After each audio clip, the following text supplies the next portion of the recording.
Kamakshipalya police ಠಾಣೆಯಲ್ಲಿ ವರದಿಯಾಗಿರ್ತಕ್ಕಂತಹ ಒಂದು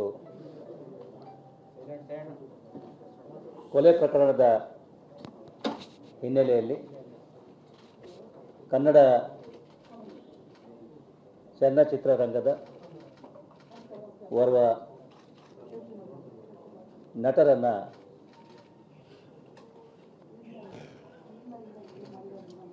ಪ್ರಶ್ನೆ ಮಾಡಲಾಗ್ತಾ ಇದೆ. ಈ ಕೊಲೆ ಪ್ರಕರಣ ಆಗಿರ್ತಕ್ಕಂಥದ್ದು ದಿನಾಂಕ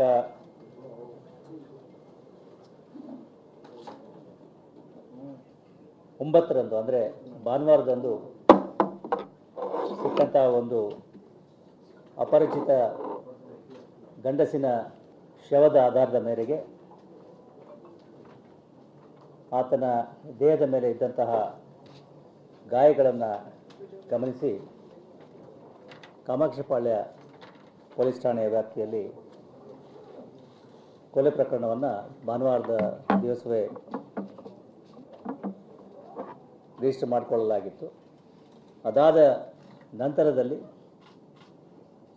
CCTV ಮತ್ತು ಇತರ ತಾಂತ್ರಿಕ ಸಾಕ್ಷಿಗಳ ಆಧಾರದ ಮೇಲೆ ಈ ಕೊಲೆಯಾದ ವ್ಯಕ್ತಿಯ ಗುರುತು ಪರಿಚಯ ಗೊತ್ತಾಗಿದ್ದು, ಆತ ಚಿತ್ರದುರ್ಗ ನಗರದ ರೇಣುಕಾಸ್ವಾಮಿ ಅಂತೇಳಿ ಈಗಾಗಲೇ ಗೊತ್ತಾಗಿದೆ.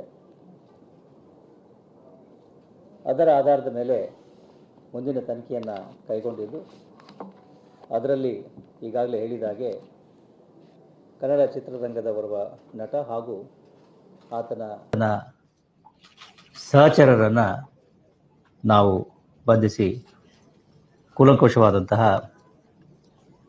ಪ್ರಶ್ನೆಗಳನ್ನು ಮತ್ತು ತನಿಖೆಯನ್ನು ಕೈಗೊಳ್ತಾ ಇದ್ದೀವಿ. ತನಿಖೆಯ ಪ್ರಕ್ರಿಯೆಗಳು ನಡೀತಾ ಇರೋದ್ರಿಂದ ಹೆಚ್ಚಿನ ಮಾಹಿತಿಗಳನ್ನು ಈ ಹಂತದಲ್ಲಿ ನಾವು ಕೊಡೋದು ಕಷ್ಟ ಆಗ್ತದೆ. ನಂತರದ ಸಮಯದಲ್ಲಿ ತಮಗೆ ಪೂರಕ ಮಾಹಿತಿಗಳನ್ನು ಕೊಡಲಾಗ್ತದೆ.